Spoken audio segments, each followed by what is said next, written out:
रुपाली ठोंबरे शिंदेच्या शिवसेनेमध्ये प्रवेश करणार अशी चर्चा सध्या रंगू लागली आहे। कारण रुपाली ठोंबरे यांनी खासदार श्रीकांत शिंदे यांची भेट घेतली। शिवसेनेची ऑफर आल्यास विचार करेन असं रुपाली ठोंबरे यांचं म्हणणं आहे। बघूया।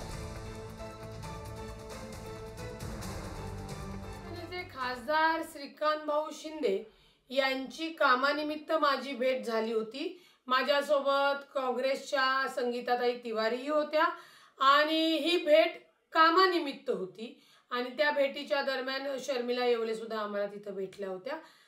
शिवसेनेने अद्याप तरी मला कोणती ऑफर दिलेली नाही। त्यांनी जर मला काम करणाऱ्या कार्यकर्त्याला चांगली ऑफर दिली तर मी त्याच्यावर विचार करेल, परंतु ही भेट आमची महायुतीतले मित्र पक्षातले घटक आणि खासदार म्हणून भेट होती।